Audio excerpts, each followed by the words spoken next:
सकते हो कि for the production function Q equal to L to the power half K to the power 1/3 and Q is the output, L and K are production factor with per unit prices W and R respectively।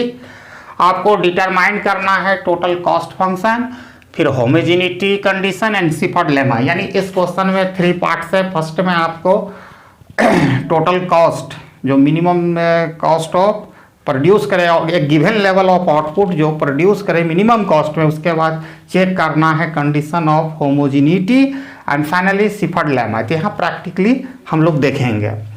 तो यहाँ पर क्या है कि minimise करना है आपको total cost, minimise. तो मिनिमाइज किसको करना है, LWKR, और ये सब्जेक्ट टू कंस्ट्रेंट होगा, सब ठीक है, सब्जेक्ट टू कंस्ट्रेंट। तो क्या होगा, क्यूब इक्वल टू, ये फिक्स्ड होगा Q, a given level of output given the prices of input, ठीक है, L to the power 1/3 K to the power 1/3, यानी सब्जेक्ट टू कंस्ट्रेंट यहाँ पर प्रोडक्शन फंक्शन है। ठीक है, ठीक है, मिनिमाइज करना है। अब हम MPL जानते हैं, MPL by MPK equal to ratio input price ratio होता है। तो MPL इस प्रोडक्शन फंक्शन का निकालिए। इसको आप लैग्रेंजियन में भी सेटअप करके कीजिएगा तो यहीं पहुंचिएगा, डायरेक्ट भी आप कर सकते हैं। ये बता रहा है tangency point of iso point and iso cost line. ये आइसो कॉस्ट लाइन का है, ये स्लोप, दोनों इंटरसेक्ट होता है, वही minimum cost of producing a given level of output with the given input prices. तो क्यूब इक्वल टू दिया गया है L to the power 1/3 K to the power 1/3। अब इसको पार्शियली डिफरेंशिएट करेंगे with respect to labour for calculation of marginal product of labour. Whereas अगर partially differentiate करेंगे इस प्रोडक्शन फंक्शन को विद रिस्पेक्ट टू कैपिटल, तो marginal product of capital मिलेगा।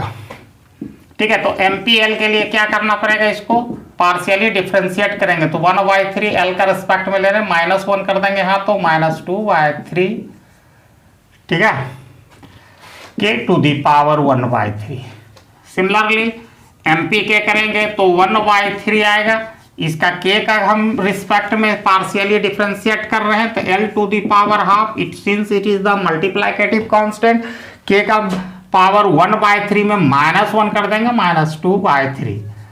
अब ये हमारा जो चीजें आई यहाँ पर हम लिख देंगे, सब्स्टिट्यूट कर देंगे marginal product of labour and capital को यहाँ पर। तो 1/3 L to the power -2/3 and K to the power 1/3, 1/3 L to the power 1/3 and K to the power -2/3, ये हो गया। और इक्वल टू W/R। देखो -3 यहाँ है, -3, तो ये दोनों कट गया since presence of numerator and denominators में। आपको इसके बाद क्या करनी है, जो K है, तो K का पावर आप देख सकते हो 1/3 है, तो उसको हम लिख देते हैं। सबसे पहले हम K का पावर, लॉ ऑफ इंडिसेस आता होगा तो ये ठीक है। पहले मैं ये K की बात कर रहा हूँ, ये एक नीचे K का पावर -2/3 है, तो यहाँ जाके हो जाएगा +2/3। उसी तरह L का पावर यहाँ देखो, ये चला गया ऊपर, ये L टू द पावर 1/3, और L का पावर नीचे इसको शिफ्ट करेंगे फ्रॉम न्यूमरेटर टू डिनोमिनेटर, इस पावर बिकम पॉजिटिव, ठीक है, इक्वल टू WR। अब ये जानते हैं कि यहाँ K हो जाएगा बाय L हो जाएगा, क्योंकि आप लॉ ऑफ इंडिसेस में पढ़े होंगे A to the power M times A to the power N, तो दोनों का पावर ऐड हो जाता है, A to the power M plus N। तो 1/3 को जोड़िए और 2/3 को जोड़िए तो ये 1 हो जाएगा। ठीक है, आप करके देखिएगा। तो इस तरह हमको ये मिल गया इक्वल टू, ठीक है, W/R। अब इसको सॉल्व करेंगे K के लिए, तो क्रॉस मल्टीप्लाइकेशन करेंगे, या K के लिए डायरेक्ट आप सॉल्व कीजिए, ठीक है, since K equal to W/R L। तो K का वैल्यू हम लोगों ने निकाला, K equal to W/R L, ये निकल गया।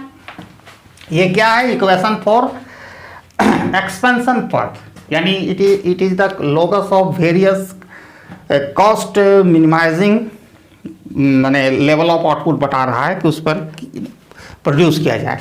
अब इसको निकलने के बाद आपको बैक टू प्रोडक्शन फंक्शन में आना होगा।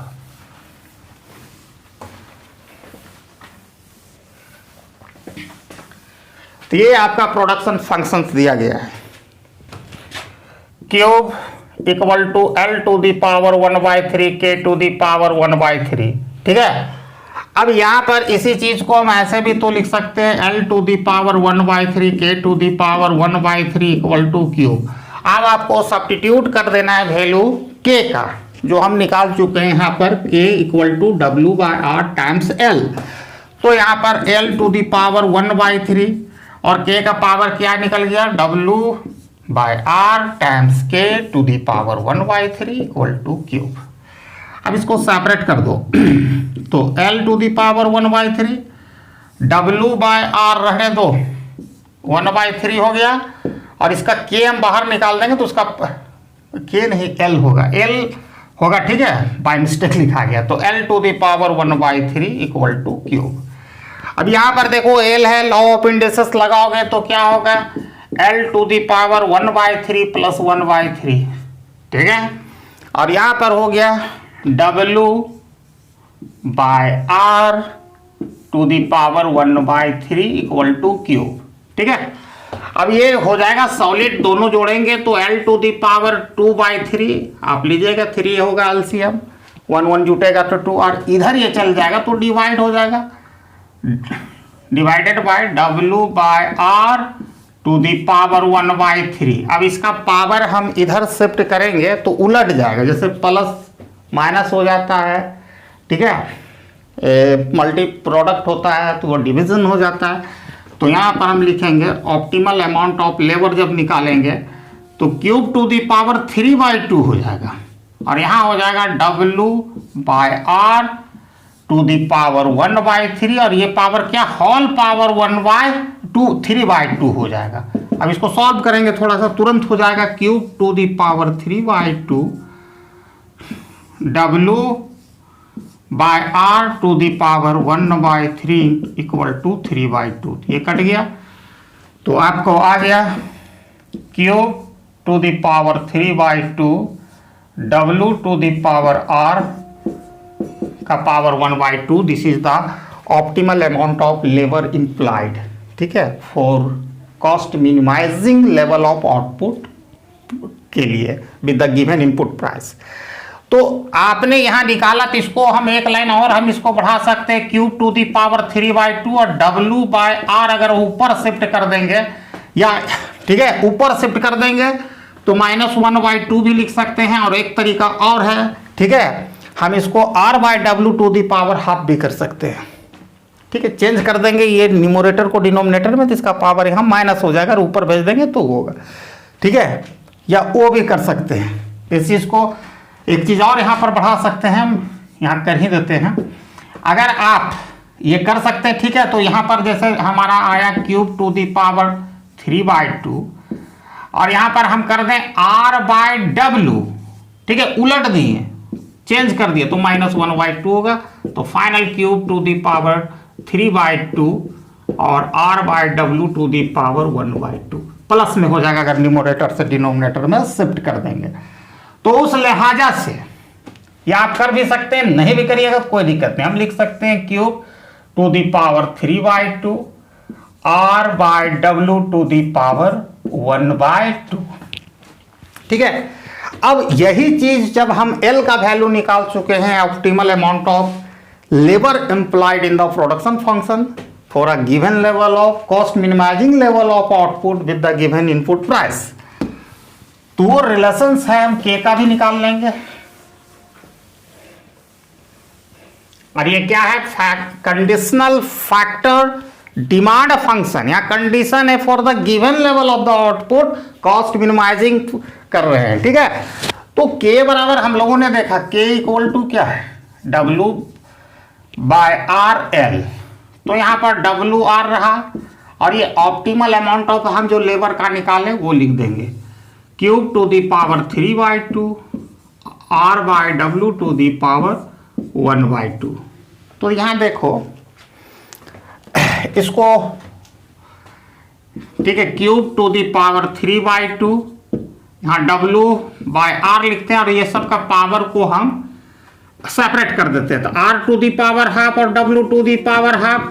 अब यहां पर बहुत ही इंटरेस्टिंग चीजें होंगी, देख लो कैसे होगा।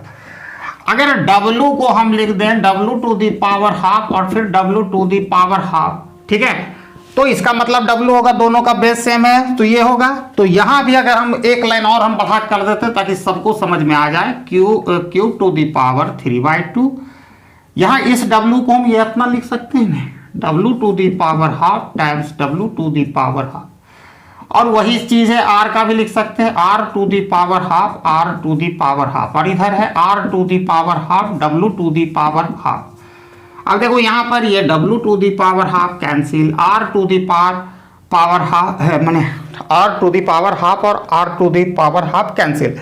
तो एक फिगर हमारे पर आ रहा है क्यूब टू दी पावर 3/2 यहां से। अब यहां पर क्या बचा, w टू दी पावर 1/2 और नीचे क्या आ जाएगा, r टू दी पावर 1/2। सबका कंज्यूम कर लिए, ठीक है।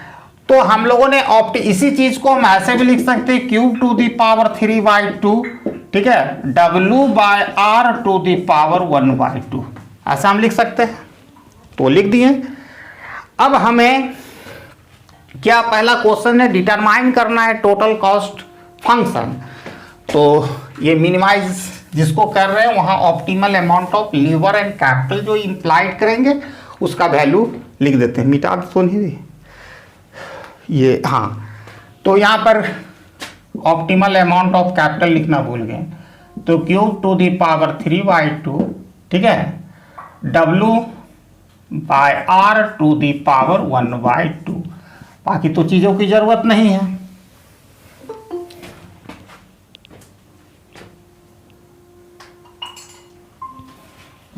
बाकी तो चीजों की जरूरत नहीं है, ठीक है। तो यहां पर जो चीजों की जरूरत नहीं है तो आप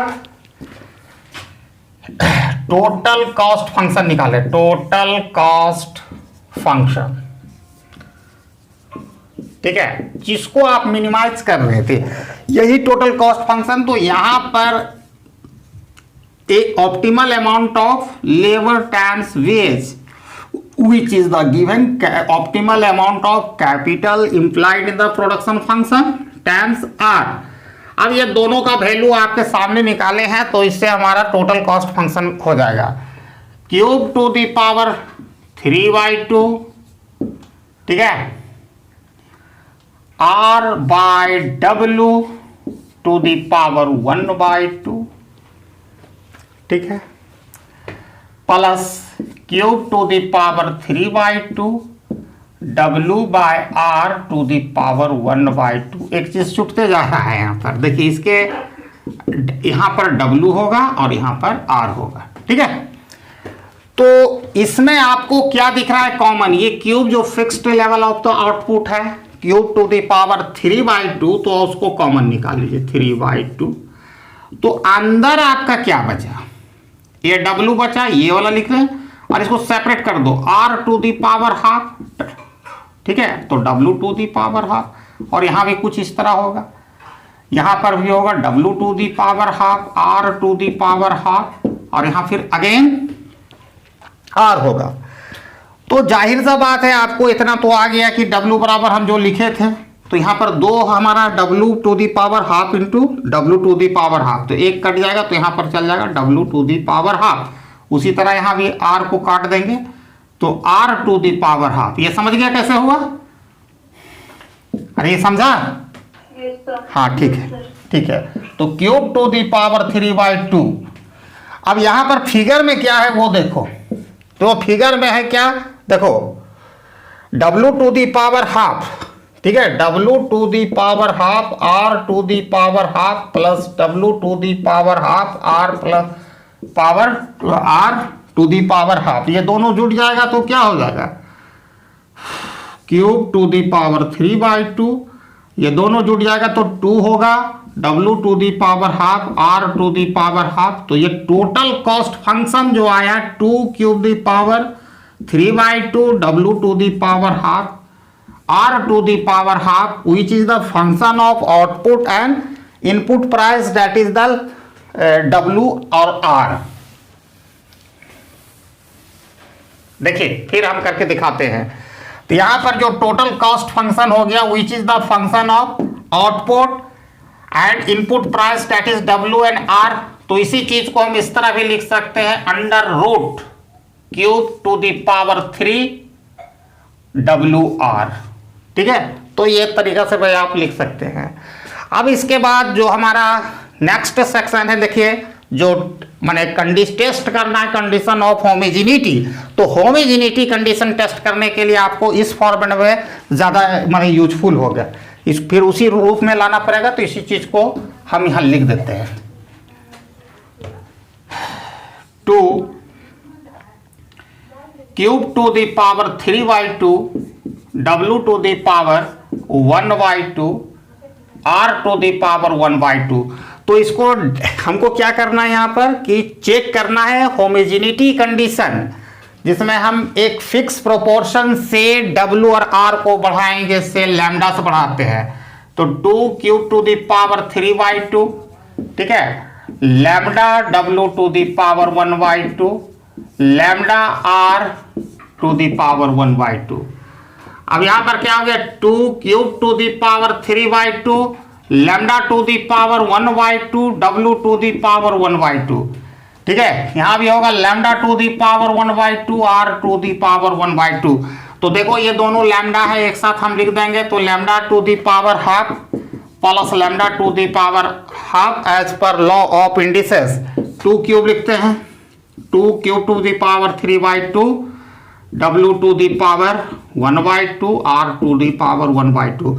तो यहां पर लैम्डा हो गया ये, और ये इतना बराबर क्या हमारा cost function which is the function of cube and WR। ठीक है, तो इसकी डिग्री कितना है 1 है। तो it is the cost function is a homogeneous of degree 1। ठीक है, इट मतलब क्या, cost function is homogeneous of degree 1। ठीक है, अब इसके बाद नेक्स्ट सेक्शन में सिफर्ड लेमा। तो प्रैक्टिकली हम सिफर्ड लेमा आपको BCC 104 में पढ़ाए थे। यहाँ प्रैक्टिकली हम न्यूमेरिकल क्वेश्चन में अप्लाई करेंगे सिफर्ड लेमा। तो सिफर्ड लेमा कुछ नहीं होता है, जो कॉस्ट फंक्शन होता है उसको पार्शियली डिफरेंशिएट करते हैं। ठीक है, तो वही चीज हम यहाँ करने जा रहे हैं। 1 मिनट रुको। तो हमारा जो कॉस्ट फंक्शन, जो टोटल कॉस्ट फंक्शन है, उसको पार्शियली डिफरेंशिएट करेंगे इनपुट प्राइस। अगर W का रेस्पेक्ट में करोगे तो फिर वो दे देगा आपको conditional factor demand function for labour. R के रेस्पेक्ट में देंगे तो conditional factor demand function for capital देगा। तो करने जा रहे हैं उस पर हम 2 पार्ट्स हो गया, तीसरा पार्ट हम करने जा रहे हैं। तो इसको पार्शियली डिफरेंशिएट करेंगे। पार्शियली डिफरेंशिएट करेंगे किसको, कॉस्ट फंक्शन को, विच is the function of cube WR। इसको अगर हम W का रेस्पेक्ट में करेंगे, ठीक है, तो ये हमको क्या देगा, conditional factor demand function for labour, ये देगा जो हम निकालें, विच is the function of cube WR।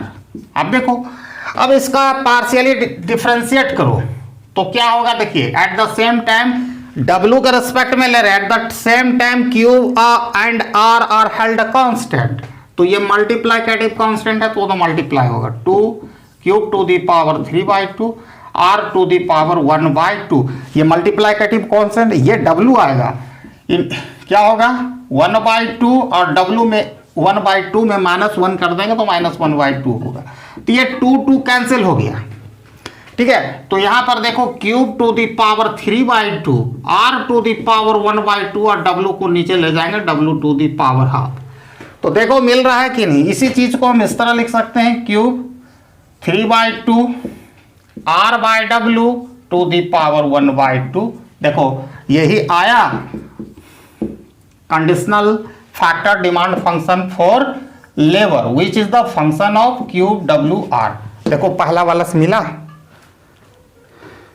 ठीक है। और सिमिलरली अगर हम आर के रेस्पेक्ट में कर देंगे तो conditional factor demand function for Capitals हमको निकल जाएगा।